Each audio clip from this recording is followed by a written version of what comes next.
김태현 변호사, 이정열 변호사 나오셨습니다. 어서 오십시오. 박수. 박수. 고맙습니다. 안녕하십니까. 아니 뭘 하셨길래 옷 벗은 지가 언제 이제 되셨어? 글쎄 말이야. 5년 됐나요? 5년? 네, 5년 가까이. 5년 동안 아이고 참 뭐라고 참 뭐라고 축하를 드려야 될지 모르겠습니다. 근데 정확하게 말씀드리면 네. 이게 저기 사무장하고 변호사하고 겸직이 안 되거든요. 네. 그 사무장 지금 저기 퇴직 절차를 지금 아직 밟고 있어가지고 그래서 아직 변호사는 뭐 어쨌든 등록은 된 거잖아요. 서울 등록은 됐는데 아직 그러니까 둘 다의 지위를 겸하고 있습니다. 퇴직금 받으시겠네요. 아 진짜. 법인카드도 하나 나오시는 거 아니에요? 법인카드는 사건을 맡아야 법인카드가 나오지. 사건 맡았습니까? 원래는 사무장으로 법인에 수임된 거였는데 예. 아마 이게 나갈 땐 제 이름으로 나갈 것 같은. 네, 뭐 기사도 나왔대요. 저기 해경군 김 씨를 고발하는. 어느 쪽을 맡으신 거예요? 해경군 김 씨를 고발하는 쪽을. 네. 찾는 쪽을. 네, 해경군 김 씨가 지금 누군지 모르기 때문에. 네. 해경군 김 씨가 저희한테 사건을 맡길 리가 없지 않습니까? 아니 해경군 김 씨 사건 때문에 피해를 입었다고 생각하는 분이 사건을 맡길 수도 있는데 해경군 김 씨 혹시라도 0.1%라도 그것 때문에 피해를 그럴 수도 있는데요. 네. 뭐 그쪽은 아니고요. 네. 예. 뭐 더 자세한 거는 이제 변호사법 위반의 문제가 생기기 때문에. 네. 뭐 물론 그렇겠죠. 네. 어쨌든 첫 사건도 맡고 이제 변호사로 오늘 두 번째 사건도 왔어요. 그래요? 뭐요? 네. 그 닥표관장이라고요. 예. 저기 그 문재인 대통령님을 지지하는 예. 그 팟캐스트 방송하시는 분들인데 예. 이재명 시장이 아니죠. 이재명 후보를 지지하는 그 팟캐스트 방송 쪽에서 고소를 한 게 있어요. 그래가지고 이제 그 고소 사건 저희. 그러니까 피고소인의 네네네. 법률 대리인이 되셨다 이거요. 네네 그렇습니다. 사건들이 그래요. 해경군 김 씨 무슨 좀 이게 첫 발을 이렇게 들여놔서 아마 이쪽으로 가게 되지 않을까. 좋지 않습니까? 저희 같은 기존 변호사 너무 좋은데요. 영역이 전혀 다른 걸 말이면서 부장 판사 출신 전관인데 그러니까 너무 영역이 전혀 다르기 때문에. 서울중앙지방법원 부장판사 출신 전관이 아니 저 창원지방법원. 창원지방법원 예. 어쨌든 참. 그렇기 때문에 저는 아마 변호사 끝날 때까지 우리 이정열 변호사님하고 법정에서 마주칠 일은 없을 것 같아요. 제가 뭐 해경공 홍씨 사건이 저한테 올 일도 없고 해경공 홍씨 아니고 김 씨거든요. 김 씨인가요? 네. 네. 그러니까 닥표관장이요? 예. 그 사건이 저한테 올 일도 없기 때문에. 그 닥표관장 반대쪽에서는 김현장하고 태평양을 선임한다 그랬으니까 아마 안 갈 거예요. 아 그러네요. 아, 정말요? 예. 그 반대편은 굉장히 자력이 굉장히 많으신 것 같아요. 뭐 본인들이 그렇다고 얘기를 한다고 하던데요. 예. 김태현 변호사 지금 표정에서 굉장히 안도하는 그런 느낌이 들긴 하네요. 아 그렇죠. 예. 그리고 만약에 이렇게 만나면 합의가 잘 될 것 같은 느낌이 들지 않으십니까? 이렇게 형 이것 좀 이렇게 하자 이러면서 큰일 나요. 아이 그 원래 그 민사 조정도 하고 뭐 이렇게 좀 그렇죠. 저기 그것 때문에 의뢰인들께서 상담 들어오는 게 많은데. 그래요? 다른 뭐 그나저나 서울지방 변호사회가 5년 전에는 안 된다고 그랬다가 이번에 된다고 그러는 거는 뭐 시기가 뭐 그럴 만한 이유가 있습니까? 아니면 입장이 바뀐 겁니까? 어떻습니까? 사실 이거 개인적인 얘기라서 자꾸 좀 아니 그런데 꼭 개인적인 얘기만은 아니기 때문에. 그 제가 행정소송 중에 있었는데. 네. 소송을 취하했다면서요? 예, 그러니까 저기 행정법원에서 조정 공고를 했어요. 그러니까 이 새로 변호사 등록을 신청하는 걸로 하고 만약에 되면은 이제 소를 취하는 걸로 예, 조정 공고를 해주셔서 그래서 이제 그거를 가지고 이제 하게 된. 뭐 거죠. 정권이 바뀐 거하고는 큰 상관이 없나요? 그냥 법원에서 결정을 해주신 거죠. 사실 고맙죠, 진짜. 네. 소송 전막이 그렇게 썩 좋아 보이진 않았는데 아무튼 법원에서 그런 결단을 내려주셔가지고. 열심히 하시길 바라겠습니다. 고맙습니다. 뭐 우리 프로그램을 관두거나 그런 건 아니죠? 아우, 저기 제가 뭐 이게 뭐라고 말씀드려야 되지? 이렇게 시쳇말로 싸가지는 좀 없는데 의리는 있어요. 알겠습니다. 방송 용어인지 모르겠는데 제가 알기로 아마 공중파 방송 데뷔하신 게 시사전망대 맞죠? 이제 아침에 있을 때. 그렇죠. 네. 그러니까 TBS 긴 한데 이제 뭐 소위 말하는 지상파 3사로 하면 그렇죠. 뭐 기억하고 있겠습니다. 네. 근데 뭐 그 사실은 그냥 개인의 문제일 뿐만이 아닌 게 김진태 자유한국당 의원이 SNS에서 이정열 변호사를 언급을 했더라고요. 아 예, 저도 와서 봤어요. 근데 아주 바쁜데 이거 해경군 김 씨 때문에 지금 고발 인단이 한 1,000명이 넘어가는 것 같아요. 1,000명이요? 네, 그래서 되게 바쁘거든요. 근데 이거 저기 SNS 쓰신 거 보니까. 네. 허위사실 적시의 명예훼손인데요, 이거? 그래요? 허위사실이요? 예, 그래서 이거 고소해야 될 것 같은데 큰일 났네. 바쁜데. 김진태 의원하고는 개인적으로 네, 전혀 모릅니다. 전혀 모르세요? 네. 혹시 청취자 여러분들이 좀 무슨 소린가 궁금해하실 것 같아가지고 김진태 의원이 그 SNS에다가 김명수 대법원장 이러면 안 된다. 이제 와서 무슨 블랙리스트냐. 소위 말해서 이제 김명수 대법원장 체제하에서 그 특별 그 특조위나 이런 데서 그러니까 그 재판 거래 의혹 이런 양승태 대법원장 시절의 것들에 대한 그 이제 발표한 거 관련해서 쭉 얘기를 하다가 대통령을 뭐라고 모욕을 해도 징계를 받지 않은 판사가 있는데 그 판사는 결국 또 다른 펑크를 낸 다음에 정직에 처해졌고 이런 판사들을 방치한 무능이 문제였다. 근데 이제 와서 무슨 블랙리스트란 말이냐 이렇게 하는 바람에 이 지금 점점점점 이 문제가 됐던 법관이 이정열 변호사이기 때문에 그렇다는 건데. 네. 이거 어떻게 대응을 하실 거예요? 일단 해경궁 김씨 빨리 하고요. 예, 그리고 과연 근데 사실 이런 것까지 하기는 좀 제가 여력이 그렇게 많지는 않은데 그래도 또 국회의원이시고 하니까 인생이 실전이라는 건 또 가르쳐 드려야 되지 않겠습니까? 우리 그 김태현 변호사는 김진태 의원의 SNS 내용에 대해서 어떻게 생각하십니까? 근데 굳이 이제 예전 얘기들을 이렇게까지 꺼내실 필요가 있을까 싶어요.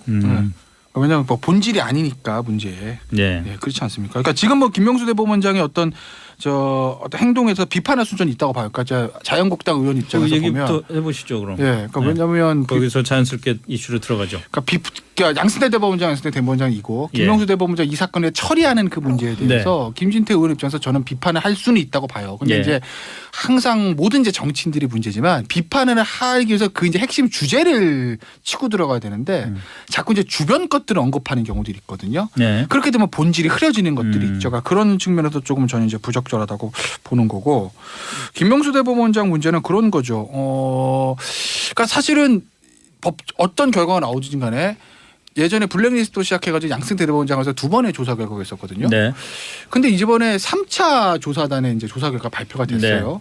근데 일단 저는 그 조사단의 결과는 다 팩트라고 저는 믿습니다. 왜냐하면 법원 자체에서 조사했다 이거 다 떠나서 예전 같으면 양승태 대법원장의 하에서 조사단 같은 경우에는 어떤 의미에서 보면 본인 양승태 대법원장 임명한 사람들이기 때문에 뭔가를 혹시 이거 좀 덮으려고 그러는 거 아니야? 라는 생각도 할 수 있었겠지만 이번에 이제 김명수 대법원장 하에서의 조사단은 조사단장 자체가 김명수 대법원장이 제일 처음으로 대법관으로 임명 제청한 법원행정처 차장이고 제가 이름이 갑자기 기억이 안 나네요. 그리고 조사단의 이제 절반 정도가 아마 우리법연구회랑 인법검연구회 출신 분들이라고 하세요. 보니까 그러면은 그렇게 언론보다 그렇게 돼 있었어요. 조사단에 그런 오보를 그래요? 어쨌든 그러니까 어느 보도인지 나중에 좀 얘기 좀 해주세요. 그러니까 그 보도에 따르면 조사단원 중에서 미리 말하지 큰일 났네 이거. 이 조사단원 중에서 몇 분이 이제 거기 우리법연구회랑 인권법연구회 소속이었다. 몇 분은 맞죠? 몇 분. 몇 분은 맞는데 절반이랬다. 그건 몇 분. 오케이. 그렇기 때문에 김명수 대법원장에서 김명수 대법원장 의지대로 꾸려진 조사단이기 때문에 그 조사단이 뭘 은폐할 거라고는 생각하기 쉽지 않거든요. 그래서 저는 일단 조사단의 그 결과가 사실이라고 믿고 있고 그런데 조사단이 마지막에 형사 사법행정권의 사법행정권의 남용은 있으나 죄가 되지 않기 때문에 검찰 고발은 적절하지 않다는 결론을 냈어요. 근데 그 결론은 사실은 그렇게 나온 데까지는 김명수 대법원장 어느 정도 동의했다라고 볼 수밖에 없는 건데 상황이. 그런데 김명수 대법원장 기자들이 물으니까 검찰 고발을 검토하고 있는 것처럼 말씀을 하시고 얘기를 하고 그거를 받아서 조사단도 또 그런 쪽으로 의견들이 나오고 입장이 바뀌었죠. 그러니까 그 과정들이 저는 좀 매끄럽지가 않다라는 거예요. 그러니까 고발을 할 거였으면 애초부터 고발합니다라고 하든지 그게 아니면 이거는 부적절하긴 하지만 법원 내부적으로 정리를 하겠습니다라고 했으면 그렇게 해서 정리를 해가야 되는 건데 법원 자체가 지금 외부의 어떤 시각이나 이런 것들이 흔들리는 거 아닌가 하는 저는 그런 점을 좀 우려 깊게 보고 있는 거죠. 일단 가장 크게 구별을 해야 될 거는 법원이에요. 판사. 그러니까 기본적인 흐름은 이 사람들이 판사라는 걸 놓고 보셔야 되는 거예요. 그러니까 왜 바뀌느냐. 맥면상으로 높으면 바뀌는 건 맞는데 첫째는 일단은 이 사람들은 어떤 정치적으로 뭘 어떻게 해야 되겠다라고 하는 게 아니라 나오는 거 봐서 하는데 현재로서는 처음에 나왔을 때 특조단 얘기는 이게 형사처벌의 대상이 되느냐. 저는 안 된다고 생각해요. 예, 그러면 형사처벌의 대상이 안 되는데. 그러면 수사도 안 되는 거 아니에요? 그렇죠, 안 되죠. 그러니까 근데 한계는 뭐냐면 그거죠. 양승태 전 대법원장이 진술을 거부를 했어요. 네. 박병대 전 법원처장도 진술을 거부를 했어요. 그 다음에 인사관리실에서 과연 그런 판사들한테 불이익을 줬느냐 그 인사자료를 보자라고 했는데 자료 제출을 거부를 했어요. 이 한계 내에서 벌어졌던 조사인 거예요. 그러면은 이걸 가지고 이제 어떻게 밝힐 것이냐 이제는 사실 수사기관의 수사밖에 방법이 없는 거죠. 그러니까 이것만 놓고 봐서는 지금 우리가 고발을 할 수 있냐 고발하기 힘들어요. 그다음 그러니까 판사 입장에서 보면 그러니까 자 이거를 그럼 이제 그렇게 넘어갈 수 있는 어떻게 지나갈 수 있는 방법은 결국은 조사를 했으나 여기까지고 그 다음에 법원으로서는 더 이상 할 수 있는 게 없다. 이해해달라라는 쪽이었을 거예요. 그런데 사실 국민들 입장에서 보면 너무너무 미흡한 거죠. 어떻게 이런 걸 했는데 처벌을 안 할 수가 있느냐. 당연히 얘기가 나올 수밖에 없는 거고. 그러니까 검찰 고발 얘기가 나오고 지금 뭐 문건을 전부 다 공개를 할 수도 있다라는 얘기까지 나오게 되는 거예요. 자 그러면은 우선 저기부터 얘기를 해봅시다. 지금 그 처음 말씀하신 게 이거는 처벌할 수 없을 것 같다. 네. 어떤 이유에서 그렇게 보신 거예요? 일단 가장 문제가 될 만한 적용될 만한 조항이 직권남용죄인데요. 예. 직권남용죄가 직권을 남용해서 의무 없는 일을 하게 하거나 뭐 권리 행사를 방해한 경우거든요. 네. 지금 국민 여러분들께서 분노하고 있는 물론 저도 마찬가지지만 그건 뭐냐면 어떻게 재판에 개입을 하고 거래를 하냐 재판을 가지고. 예, 그렇죠. 근데 이게 과연 의무 없는 일을 하게 한 거냐. 누가 어떤 의무를 가지고 있는데 그 의무 없는 일을 하게 한 거냐의 문제거든요. 예. 그러니까 결국 이걸 밝히려면 대법관들을 하나하나 다 불러가지고 자 지시받고 했어요? 설득당했어요? 네. 물어봐야 될 거 아닙니까? 예. 근데 지금 그 부분은 조사가 안 돼 있단 말이에요. 예. 그러니까 이 부분에 만약에 뭐가 나오면 직권남용죄가 이 부분은 될 겁니다. 근데 현재 나와 있는 것만 갖고는 안 되고요. 오직 뭐가 가능하냐? 법원행정처 심의관한테 이런 문건을 쓰게 했는데 지금 법원행정처 네. 차장이 이거는 직권남용이 될 수는 있어요. 왜냐하면 심의관 입장에서는 이 문건을 작성해야 될 법적인 의무는 없거든요. 불법적인 행위이기 때문에. 그러니까 그 문건을 통해서 어떤 행위가 이루어지거나 조치가 된 게 아니라 하더라도 예, 그건 쓰게 관계가 한 것 없어요. 자체만 갖고 그렇죠. 그게 직권남용인데 문제는 특조단 조사 결과에서 지금 이 부분은 언급이 없는데 그 심의관이 이거 제가 원하지 않아서 한 게 아니고 저도 원했어요 해버리면 직권남용이 안 되잖아요. 그러니까 그게 지금 어떤 진술까지 나왔는지 모르고 있거든요. 네. 그러면은 만약에 그랬다면은 근데 그 심의관 입장에서는 이거 저는 하기 싫었는데 한 거예요라고 했을 가능성이 그렇게 높지 않을 거예요. 왜냐하면 그 당시 행정처에 들어간 사람들이 소위 말하는 부역자들이었거든요. 골수 부역자들. 그러니까 원했을 가능성이 상당히 높아요. 그럼 직권남용죄 성립이 안 되거든요. 그럼 이게 지금 현재 법원에서 특조단이 이렇게 조사해 놓은 거 가지고는 고발이 힘들죠 사실은. 그러니까 오히려 이거는 고발의 문제로 해결할 문제가 아니라 다른 기관이 나서 가지고 좀 해야 될 상황이에요. 뭐 그 부분은 그게 따로 얘기가 결국은 나오겠지만. 형식이란 그러니까 수사란 게 되는 거잖아요. 그렇죠. 예. 일단 우리가 하나만 좀 이제 현재까지 나와 있는 팩트만 일단 하나만 정리를 해야 될 것 같아요. 하나만.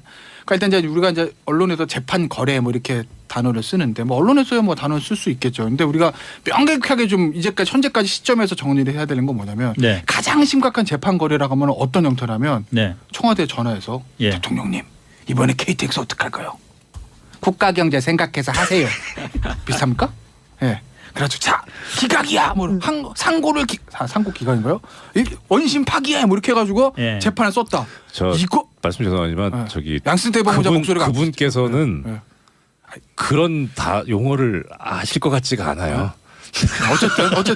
어쨌든 그래가지고 뭐 이렇게 판결을 바꿨다. 이속지 어떡할까요? 12년 하세요. 그래가지고 12년 했다. 이러면 난리가 나는 건데 그건 아직까지 아니라는 거죠. 현재 나와 있는 버전은. 그건 이제 왜냐하면 이거를 오해하시는 분들이 많더라고요. 야 이거 청와대 전화 받고 청와대 오더 받고 판결 바꾼 거 아니야? 뭐 이렇게 오해하시는 분들이 많은데 아직까지 그건 아니다. 그거 지금 나와 있는 거 뭐냐면 상고법원이 필요한데 이거 청와대에 가서 로비를 해야 되는데 뭐 없을까? 잘 보여야 되는데 야 가져와봐. 잘 보여야 될 거 쫙 판결 놓고 자 우리 VIP가 좋아하시는 거 뽑아보자. KTX 이거 어디다 넣을까? 국가경제. 이석희 어디다 넣을까? 뭐 안보 이렇게 넣어가지고 이미 다 벌어진 다음에 그걸 가지고 샥샥 정리해서 이제 청와대를 가지고 올라간 거니까 뭐 이것도 부적절한 행위긴 하지만 일단 뭐 오더 받고 압력 받아서 판결 결과를 바꿨다. 이거는 현재까지는 아니라는 건 우리가 좀 제가 말씀을 좀 드릴게요. 그건 사실관계 차원에서. 일단 원세훈 사건은 그 의심이 좀 있잖아요. 뭐 의심은 그렇죠. 예, 그러니까요. 지금 항소심 때부터 재판 결과에 관심을 가지고 있었고 1심 판결은 그야말로 판결 선고되기 전에 김영한 전 민정수석의 비망록에 그대로 판결 결과 그대로 있었잖아요. 그러니까 일단 적어도 거래까지는 아니더라도 유출은 있죠. 정보는 센 거네. 저는요. 사실 이번에 사태를 보면서 무슨 생각이 들었냐면 물론 다른 행정부 공무원들한테도 마찬가지겠지만 사법부의 고위공무원 사실 법원행정처 사실 판사들은 솔직히 이제 법관이라보다 관료라고 보는 게 맞죠. 사실은 재판 안 하고 이제 그 행정 일을 하는 사람들이니까 우리나라의 모든 공무원들한테 박근혜 전 대통령이 어떻게 비쳤을까라는 저는 생각이 들었어요. 왜냐하면 이걸 만들어서 가져간다는 얘기는 그걸 보면 좋아할 거라고 생각했기 때문에 가져가는 거 아니겠습니까? 그렇잖아요. 문건을 만들어서 윗사람한테 CEO든 VIP든 올라갈 때 가서 욕먹을 것 같으면 왜 합니까? 근데 아무리 보수적인 성격을 가지고 있는 대통령이나 정치인이 하더라도 제가 만약에 지금 전 보수적인 사람이잖아요. 제가 대통령이 됐다. 근데 법원에 이슈가 있다. 근데 판사들이 가져와서 대통령님 이걸 저희가 이렇게 잘했습니다. 딱 보면 기도 안 찰 것 같거든요. 아 그렇지 않습니까? 상식적으로 그렇잖아요. 법원이 이렇게 법과 양심이 돼서 판결했는데 이걸 마치 나 때문에 나를 위해가 내가 대통령과 나를 위해서 한 것처럼 이렇게 싹 가져오면 기도 안 찰 얘기 아니겠습니까? 그 말 때문에 그런데 근데 법원에서 이걸 만들었다라는 건 이걸 가져가면 VIP께서 좋아하시겠지. 이러면 싹 웃는 거. 요거 상상하고 만들었던 거 아니겠어요? 그러니까 박근혜 전 대통령 이미지 자체가 그 당시 정말 모든 고위 관료들부터 관리인한테 그렇게 강인이 돼 있었다는 거죠. 그것서부터 사실 국정농단은 문제는 전 시작된 거라고 봐요. 근본적인 문제가 들어가면. 5060 YSDJ 노무현 전 대통령 시절에는 어땠을까요? 뭐 기본적으로 딜을 했을 리도 없고 그리고 완전히 놔뒀으니까요. 뭐 YS 때는 모르겠는데 적어도 제가 아는 한도 내에서는 이제 참여정부 시절인데 그때는 뭐 전혀 뭐 어쨌든 좋습니다. 어쨌든 아니 YS도 어쨌든 보수 정당 대통령인데 YS의 성격상 우리가 알려진 성격상 이런 걸 가져가면 그래 니 잘했다 이랬을 것 같으세요? 저는 아닐 것 같은데요. 그래요? 그렇지 않습니까? 이거를 법원에서 우리가 대통령과 정권에서 판결을 이렇게 바꿔왔습니다. 예를 들면 그런 식의 일종의 쇼잉인 건데 그거를 통치자한테 대통령한테 가져간다는 발상 자체가 도대체 대통령을 어떻게 바뀌래? 근데 문제는 박근혜 전 대통령인 거죠. 그런 식으로 이미지가 각인되게 본인이 행동했다는 거 아니겠어요? 네, 좋습니다. 뭐 시간이 많지 않으니까 구체적으로 좀 들어가서 양승태 전 대법원장이 오늘 길게 또 굉장히 그 분명한 방향성을 갖고 오래간만에 입장을 내놨습니다. 입장 내용을 요지를 말하자면은 재판 거래라는 건 분명히 절대 없었고 특정 법관에 대한 불이익 역시 없었다. 이제 뭐 두 가지가 이제 포인트라고 할 수 있는데 우선 그 이정열 입에 안 들어온다 아직 이정열 변호사 전 지금 굉장히 기분이 좋은 것 중에 하나가 그동안 법무법인 동안 그 사무장에게 너무 힘들었어요. 저기 발음에 걸리적거리는 그런 것도 없는데. 저도 힘들어. 전 부장판사 5글자니까. 그러니까 그것도 그렇고. 그러니까 어쨌든 이정열 변호사께서 오늘 양승태 대법원장의 이 그 입장 발표에 대해서 어떻게 보십니까? 그러니까 이게 사실 객관적으로 말씀드리기가 어려운 게 제가 뭐 이렇게 이해관계인이라서 그래서 제가 소감을 말씀해 주시라는 게 아니라 구체적으로 특조단에서 발표한 것과 관련해서 양승태 전 대법원장이 얘기한 거를 볼 때 양 대법원장이 지금 어떤 계산을 하고 있는 것 같다라는 생각이 일단 이 말씀을 드릴게요. 그 기자님들하고 일문일답을 했는데 이런 얘기가 나왔어요. 듣기로는 400명 정도의 사람이 가서 얘기를 했다고 한다. 이 얘기를 했거든요. 이거 어떻게 알았을까요? 누군가가 보고를 하고 있다는 거 아니겠어요? 그렇겠죠. 보고요. 그렇죠.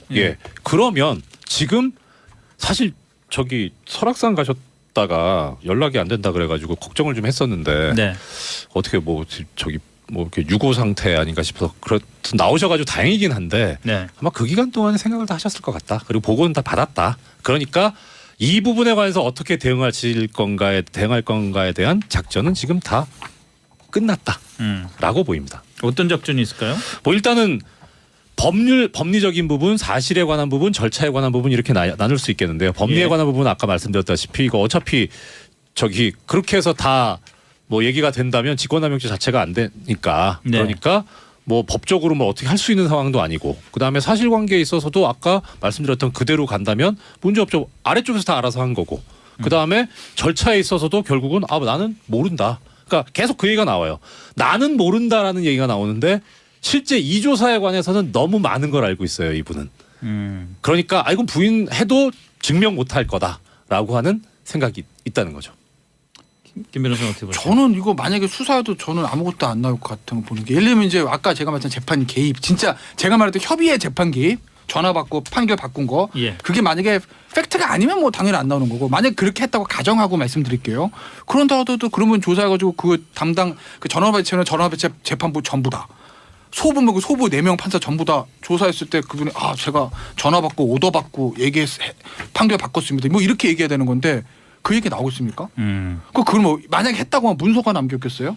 전화 녹취가 있겠습니까? 예. 그렇잖아요. 뭐 통화 내역은 있을 수 있겠죠. 근데 사실 법원행정 재판관 통화할 수도 있는 부분이거든요. 네. 그러니까 그걸 가지고 저는 이게 수사를 한다 하더라도 나오기가 만약에 팩트라고 네. 하더라도 저는 쉽지 않을 것 같아요. 여기서 참고할 수 있는 건 원세훈 전 네. 국정원장이에요. 원세훈 전 국정원장도 이래라 저래라 안 했잖아요. 평소에 원장님이 이렇게 말씀하셨다 이거죠. 그러니까 이 평소에 양 대법원장이 뭐라고 얘기했는지를 저는 알고 있거든요. 그러니까 거기에 지금 대법원장이 뭘 생각하고 있고 뭘 원하고 있구나. 그러니까 이제 그게 원세훈 전 국정원장 같은 경우는 그 녹취 파일도 하나 있었잖아요. 녹취 파일도 있었고 그런 물증도 나와줬다는 거죠.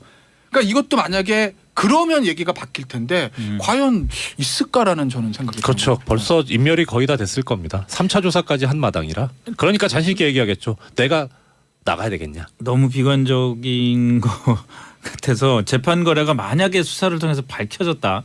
그러니까 사례를 들고 얘기를 합시다. KTX 승무원 밝혀졌다.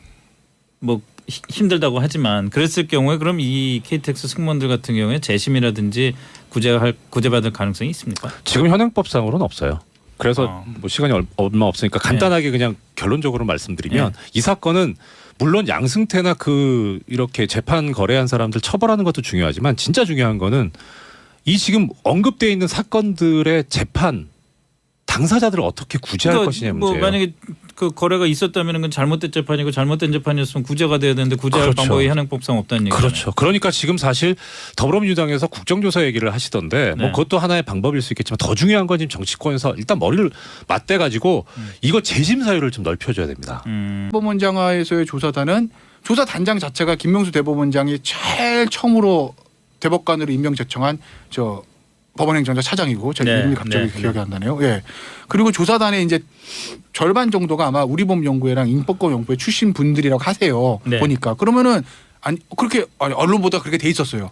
조사단에 그런 오보를 그래요? 어쨌든 그러니까 어느 보도인지 나중에 좀 얘기 좀 해주세요. 예. 그러니까 그 보도에 따르면 조사단원 중에서 미리 말하지 큰일 났네 이거. 예, 이 조사단원 중에서 몇 분이 이제 거기 우리법연구회랑 인권법연구회 소속이었다. 몇 뭐 분은 맞죠? 몇 분. 몇 분은 맞는데 절반이랬다. 그건 몇 분. 예. 오케이. 예. 그렇기 때문에 김명수 대법원장에서 김명수 대법원장 의지대로 꾸려진 조사단이기 때문에 그 조사단이 뭘 은폐할 거라고는 생각하기 쉽지 않거든요. 그래서 저는 일단 조사단의 그 결과가 사실이라고 믿고 있고, 그런데 조사단이 마지막에 형사사법행정권의 사법행정권 남용은 있으나 죄가 되지 않기 때문에 검찰 고발은 적절하지 않다는 결론을 냈어요. 근데 그 결론은 사실은 그렇게 나온 데까지는 김명수 대법원장 어느 정도 동의했다라고 볼 수밖에 없는 건데 상황이. 그런데 김명수 대법원장 기자들이 물으니까 검찰 고발을 뭐 검토하고 있는 것처럼 말씀을 하시고 얘기를 하고 그거를 받아서 조사단도 또 그런 쪽으로 의견들이 나오고 입장이 바뀌었죠. 예, 그러니까 그 과정들이 저는 좀 매끄럽지가 않다라는 거예요. 그러니까 고발을 할 거였으면 애초부터 고발합니다라고 하든지, 그게 아니면 이거는 부적절하긴 하지만 법원 내부적으로 정리를 하겠습니다라고 했으면 그렇게 해서 정리를 해가야 되는 건데, 법원 자체가 지금 외부의 어떤 시각이나 이런 것들이 흔들리는 거 아닌가 하는 저는 그런 점을 좀 우려 깊게 보고 있는 거죠.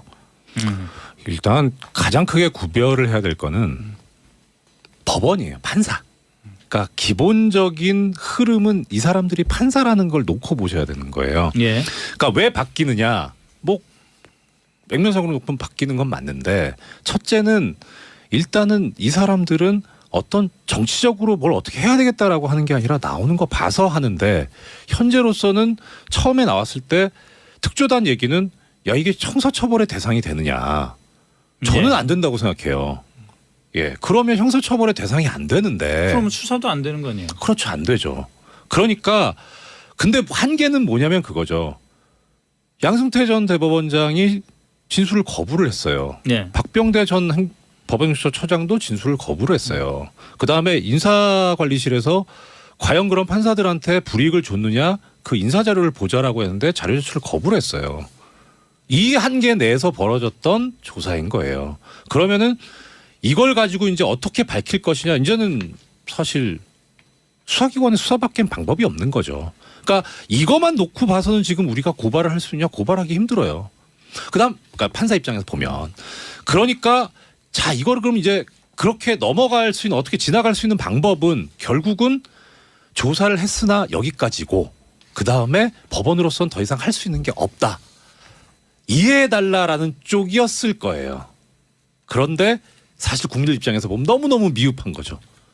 어떻게 이런 걸 했는데 처벌을 안 할 수가 있느냐. 당연히 얘기가 나올 수밖에 없는 거고. 그러니까 검찰 고발 얘기가 나오고 지금 뭐 문건을 전부 다 공개를 할 수도 있다라는 얘기까지 나오게 되는 거예요. 자 그러면은 우선 저기부터 얘기를 해봅시다. 지금 그 처음 말씀하신 게 이거는 처벌할 수 없을 것 같다. 네. 어떤 이유에서 그렇게 보신 거예요? 일단 가장 문제가 될 만한 적용될 만한 조항이 직권남용죄인데요. 예. 직권남용죄가 직권을 남용해서 의무 없는 일을 하게 하거나 뭐 권리 행사를 방해한 경우가 정보는 센 거네. 저는요. 사실 이번에 사태를 보면서 무슨 생각이 들었냐면 물론 다른 행정부 공무원들한테도 마찬가지겠지만 사법부의 고위공무원 사실 법원행정처 사실 판사들은 솔직히 이제 법관이라보다 관료라고 보는 게 맞죠. 사실은 재판 안 하고 이제 그 행정 일을 하는 사람들이니까 우리나라의 모든 공무원들한테 박근혜 전 대통령이 어떻게 비쳤을까라는 저는 생각이 들었어요. 왜냐하면 이걸 만들어서 가져간다는 얘기는 그걸 보면 좋아할 거라고 생각했기 때문에 가져가는 거 아니겠습니까? 그렇잖아요. 문건을 만들어서 윗사람한테 CEO든 VIP든 올라갈 때 가서 욕먹을 것 같으면 왜 합니까? 근데 아무리 보수적인 성격을 가지고 있는 대통령이나 정치인이 하더라도 제가 만약에 지금 전 보수적인 사람이잖아요. 제가 대통령이 됐다. 근데 법원에 이슈가 있다. 근데 판사들이 가져와서 대통령님 이걸 저희가 이렇게 잘했습니다. 딱 보면 기도 안 찰 것 같거든요.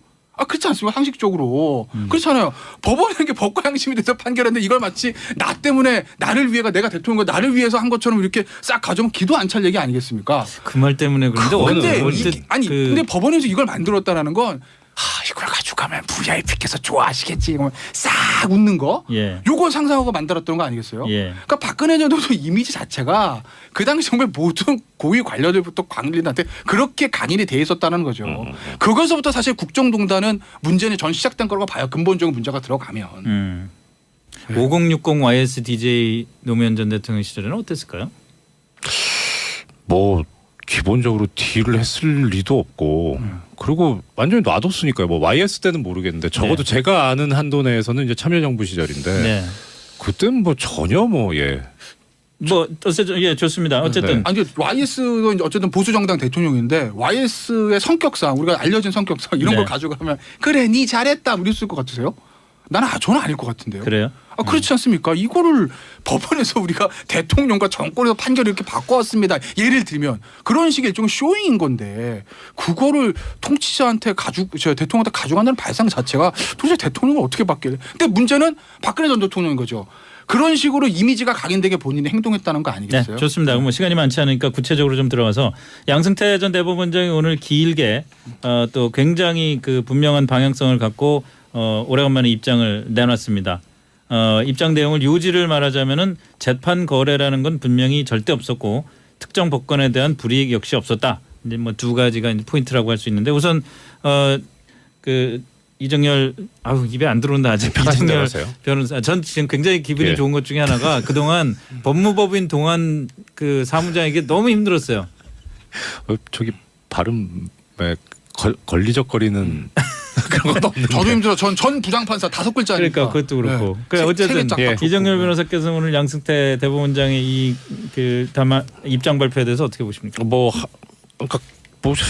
이게 사실 객관적으로 말씀드리기가 어려운 게 제가 뭐 이렇게 이해관계인이라서 그래서 제가 소감을 말씀해 주시라는 게 아니라 구체적으로 특조단에서 발표한 것과 관련해서 양승태 전 대법원장이 얘기한 거를 볼 때 양 대법원장이 지금 어떤 계산을 하고 있는 것 같다라는 생각이 일단 이 말씀을 드릴게요. 기자님들하고 일문일답을 했는데 이런 얘기가 나왔어요. 듣기로는 400명 정도의 사람이 가서 얘기를 했다고 한다. 이 얘기를 했거든요. 이거 어떻게 알았을까요? 누군가가 보고를 하고 있다는 거 아니겠어요? 그렇겠죠. 보고요. 그렇죠. 그러면 지금 사실 저기 설악산 가셨다가 연락이 안 된다 그래가지고 걱정을 좀 했었는데 네. 어떻게 뭐 저기 뭐 이렇게 유고 상태 아닌가 싶어서 나오셔가지고 사실 고맙죠 진짜. 네. 소송 전막이 그렇게 썩 좋아 보이진 않았는데 아무튼 법원에서 그런 결단을 내려주셔가지고 예. 열심히 하시길 바라겠습니다. 고맙습니다. 뭐 우리 프로그램을 관두거나 그런 건 아니죠? 아우 저기 제가 뭐 이게 뭐라고 말씀드려야 되지?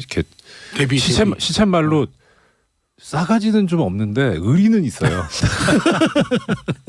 알겠습니다. 방송 용어인지 모르겠는데 제가 알기로 아마 공중파 방송 데뷔하신 게 시사전망대 맞죠? 이제 아침에 있을 때. 그렇죠. 네. 그러니까 TBS긴 한데 이제 뭐 소위 말하는 지상파 3사로 하면 그렇죠. 뭐 기억하고 있겠습니다. 네. 근데 뭐 사실은 그냥 개인의 문제일 뿐만이 아닌 게 김진태 자유한국당 의원이 SNS에서 이정열 변호사를 언급을 했더라고요. 아 예, 저도 와서 봤어요. 근데 아주 바쁜데 이거 해경군 김씨 때문에 지금 고발인단이 한 1,000명이 넘어가는 것 같아요. 1,000명이요? 네, 그래서 되게 바쁘거든요. 근데 이거 저기 SNS 쓰신 거 보니까 네. 허위사실 적시의 명예훼손인데요, 이거? 그래요? 허위사실이요? 예, 그래서 이거 고소해야 될 것 같은데 큰일 났네. 바쁜데. 김진태 의원하고는 개인적으로 네, 전혀 모릅니다. 전혀 모르세요? 네. 뭐 혹시 청취자 여러분들이 좀 무슨 소린가 궁금해하실 것 같아가지고 김진태 의원이 네. SNS에다가 김명수 대법원장 이러면 안 된다. 이제 와서 무슨 블랙리스트냐. 소위 말해서 이제 김명수 대법원장 체제하에서 특조위나 뭐 이런 데서 그러니까 재판 거래 의혹 뭐 이런 양승태 대법원장 시절의 것들에 대한 이제 발표한 거 관련해서 쭉 얘기를 하다가 대통령을 뭐뭐뭐뭐라고 모욕을 해도 징계를 받지 않은 판사가 있는데 그 판사는 결국 뭐 또 다른 뭘 펑크를 낸 다음에 정직에 처해졌고 이런 판사들을 방치한 무능이 문제였다. 근데 이제 와서 무슨 블랙리스트란 말이냐 이렇게 하는 바람에 이 지금 뭐뭐뭐뭐 점점점점 이 문제가 됐던 법관이 이정열 네, 변호사이기 때문에 그렇다는 건데 네. 이거 어떻게 대응을 하실 거예요? 일단 해경군 김씨 빨리 하고요. 예, 그리고 과연 근데 사실 이런 것까지 하기는 좀 제가 여력이 그렇게 많지는 않은데 그래도 또 국회의원이시고 하니까 인생이 실전이라는 건 또 가르쳐 드려야 되지 않겠습니까? 우리 김태현 변호사는 김진태 의원의 SNS 내용에 대해서 어떻게 생각하십니까? 근데 굳이 이제 예전 얘기들을 이렇게까지 꺼내실 필요가 있을까 싶어요. 왜냐하면 본질이 아니니까 문제에. 네. 네, 그렇지 않습니까? 그러니까 지금 김명수 대법원장의 어떤 행동에서 비판할 수준이 있다고 봐요. 그러니까 자유한국당 의원 입장에서 얘기부터 보면 해보시죠 그럼. 예, 그러니까 왜냐하면 거기서 자연스럽게 이슈로 들어가죠. 그러니까 양승태 대법원장, 양승태 대법원장이고 김명수 대법원장 이 사건을 처리하는 그 문제에 대해서 김진태 의원 입장에서 저는 비판을 할 수는 있다고 봐요. 근데 이제 항상 모든 이제 정치인들이 문제지만 비판을 하기 위해서 이제 핵심 주제를 치고 들어가야 되는데 자꾸 이제 주변 것들을 언급하는 경우들이 있거든요. 네. 그렇게 되면 본질이 흐려지는 것들이 있죠. 그러니까 그런 측면에서 조금 저는 이제 부적절하다고 보는 거고 김명수 대법원장 문제는 그런 거죠. 그러니까 사실은 어떤 결과가 나오든 간에 예전에 블랙리스트로 시작해가지고 양승태 대법원장에서 2번의 조사 결과가 있었거든요. 네. 근데 이번에 3차 조사단의 이제 조사 결과 발표가 됐어요. 근데 일단 저는 그 조사단의 결과는 다 팩트라고 저는 믿습니다. 네. 왜냐하면 법원 자체에서 조사했다 이거 다 떠나서 예전 같으면 양승태 대법원장의 하에서 조사단 같은 경우에는 어떤 의미에서 보면 본인 양승태 대법원장 임명한 사람들이기 때문에 뭔가를 혹시 이거 좀 덮으려고 그러는 거 아니야? 라는 생각도 할 수 있었겠지만 이번에 이제 김명수 대법원장요. 지금 국민 여러분들께서 분노하고 있는 물론 저도 마찬가지지만 그건 뭐냐면 어떻게 재판에 개입을 하고 거래를 하냐 재판을 가지고. 그렇죠. 근데 이게 과연 의무 없는 일을 하게 한 거냐. 누가 어떤 의무를 가지고 있는데 그 의무 없는 일을 하게 한 거냐의 문제거든요. 그러니까 결국 이걸 밝히려면 대법관들을 하나하나 다 불러가지고 자 지시받고 했어요. 설득당했어요? 물어봐야 될 거 아닙니까? 근데 지금 그 부분은 조사가 안 돼 있단 말이에요. 그러니까 이 부분에 만약에 뭐가 나오면 직권남용죄가 이 부분은 될 겁니다. 근데 현재 나와 있는 것만 갖고는 안 되고요. 오직 뭐가 가능하냐? 법원행정처 심의관한테 이런 문건을 쓰게 했는데 지금 법원행정처 차장이 이거는 직권남용이 될 수는 있어요. 왜냐하면 심의관 입장에서는 이 문건을 작성해야 될 법적인 의무는 없거든요. 불법 불법적인 행위이기 때문에 그러니까 그 문건을 통해서 어떤 그 행위가 이루어지거나 조치가 된 게 아니라 하더라도 예, 그건 쓰게 관계가 한 것 없어요. 자체만 갖고 그렇죠. 그게 직권남용인데 예. 문제는 특조단 조사 결과에서 지금 이 부분은 언급이 없는데 그 심의관이 이거 제가 원하지 않아서 한 게 아니고 저도 원했어요 해버리면 직권남용이 안 되잖아요. 그러니까 그게 지금 어떤 진술까지 나왔는지 모르고 있거든요. 네. 그러면은 만약에 그랬다면은 근데 그 심의관 입장에서는 이거 저는 하기 싫었는데 한 거예요라고 했을 가능성이 그렇게 높지 않을 거예요. 왜냐하면 그 당시 행정처에 들어간 사람들이 소위 말하는 부역자들이었거든요. 골수 부역자들. 그러니까 원했을 가능성이 상당히 높아요. 그럼 직권남용죄 성립이 안 되거든요. 그럼 이게 지금 현재 법원에서 특조단이 이렇게 조사해 놓은 거 가지고는 고발이 힘들죠, 사실은. 그러니까 오히려 이거는 고발의 문제로 해결할 문제가 아니라 다른 기관이 나서 가지고 좀 해야 될 상황이에요. 뭐 그 부분은 그게 따로 얘기가 결국은 나오겠지만. 형식이란 그러니까 수사란 게 되는 거잖아요. 그렇죠. 일단 우리가 하나만 좀 이제 현재까지 나와 있는 팩트만 일단 하나만 정리를 해야 될 것 같아요. 하나만. 그러니까 일단 이제 우리가 이제 언론에서 재판 거래 뭐 이렇게 단어를 쓰는데 뭐 언론에서야 뭐 단어를 쓸 수 있겠죠. 근데 우리가 명백하게 좀 이제까지 현재까지 시점에서 정리를 해야 되는 건 뭐냐면 가장 심각한 재판 거래라고 하면 어떤 형태라면 청와대 전화해서 대통령님 이번에 KTX 어떡할까요? 국가경제 생각해서 하세요. 비슷합니까? 예. 그래가지고 자 기각이야 뭐 상고를 상고 기각인가요? 원심 파기야 뭐 이렇게 해가지고 재판에 썼다. 이거 말씀 죄송하지만 저기 양승 대법원장 목소리가 그분께서는 그런 용어를 아실 것 같지가 않아요. 어쨌든 그래가지고 뭐 이렇게 판결을 바꿨다. 이속기 어떡할까요? 12년 하세요. 그래가지고 12년 했다. 이러면 난리가 나는 건데 그건 아직까지 아니라는 거죠. 현재 나와 있는 버전은. 그건 이제 왜냐하면 이거를 오해하시는 분들이 많더라고요. 야 이거 청와대 전화 받고 청와대 오더 받고 판결 바꾼 거 아니야? 뭐 이렇게 오해하시는 분들이 많은데 아직까지 그건 아니다. 그거 지금 나와 있는 거 뭐냐면 상고법원이 필요한데 이거 청와대에 가서 로비를 해야 되는데 뭐 없을까? 잘 보여야 되는데 야 가져와봐. 잘 보여야 될 거 쫙 판결 놓고 자 우리 VIP가 좋아하시는 거 뽑아보자.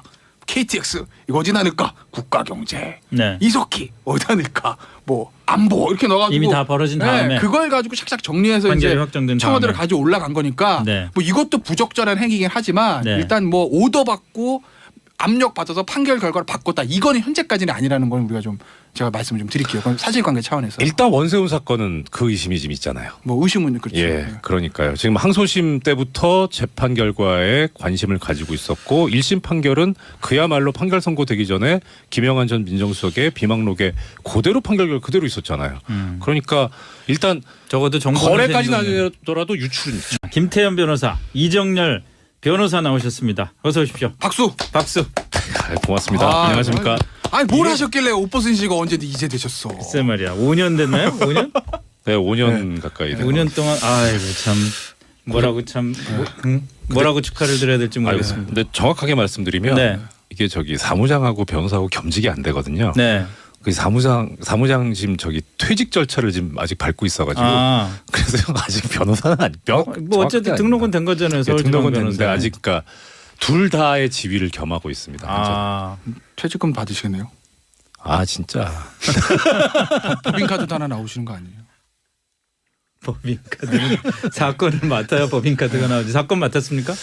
원래는 사무장으로 법인에 수임된 거였는데 아마 이게 나갈 땐 제 이름으로 나갈 것 같은데 뭐 기사도 나왔대요. 해경군 김 씨를 고발하는 어느 쪽을 맡으신 거예요? 해경군 김 씨를 고발하는 쪽을 찾는 쪽을. 해경군 김 씨가 지금 누군지 모르기 때문에 해경군 김 씨가 저희한테 사건을 맡길 리가 없지 않습니까? 아니 해경군 김 씨 사건 때문에 피해를 입었다고 생각하는 분이 사건을 맡길 수도 있는데 해경군 김 씨 혹시라도 0.1%라도 그것 때문에 피해를 그럴 수도 있는데요. 뭐 그쪽은 아니고요. 더 자세한 거는 이제 변호사법 위반의 문제가 생기기 때문에. 뭐 물론 그렇겠죠. 어쨌든 첫 사건도 맡고 이제 변호사로 오늘 두 번째 사건도 왔어요. 그래요? 뭐요? 그 닥표간장이라고요. 그 문재인 대통령님을 지지하는 그 팟캐스트 방송하시는 분들인데 이재명 시장이 아니죠. 이재명 후보를 지지하는 그 팟캐스트 방송 쪽에서 고소를 한 게 있어요. 그래서 이제 그 고소 사건 저희. 그러니까 피고소인의 법률 대리인이 되셨다 이거요. 네, 그렇습니다. 사건들이 그래요. 해경군 김씨 무슨 좀 이게 첫 발을 이렇게 들여놔서 아마 이쪽으로 가게 되지 않을까. 좋지 않습니까? 저희 같은 기존 변호사 너무 좋은데요. 영역이 전혀 다른 걸 말이면서 부장 판사 출신 전관인데 또 그러니까 예. 너무 영역이 전혀 다르기 때문에 중앙지방법원 부장판사 출신 전관이 아니 저 창원지방법원. 창원지방법원 예. 어쨌든 참. 그렇기 때문에 저는 아마 변호사 끝날 때까지 우리 이정열 변호사님하고 법정에서 마주칠 일은 없을 것 같아요. 제가 뭐 해경공 홍씨 사건이 저한테 올 일도 없고 해경공 홍씨 반대가 아니고 저한테 김씨거든요. 김씨인가요? 네. 네. 그러니까 닥표 관장이요? 예. 그 사건이 저한테 올 일도 없기 때문에 그 닥표 관장 반대쪽에서는 김현장하고 태평양을 선임한다 그랬으니까 아마 안 갈 거예요. 아 그러네요. 아, 정말요? 예. 그 반대편은 굉장히 자력이 굉장히 많으신 것 같아요. 뭐 본인들이 그렇다고 얘기를 한다고 하던데요. 예. 예.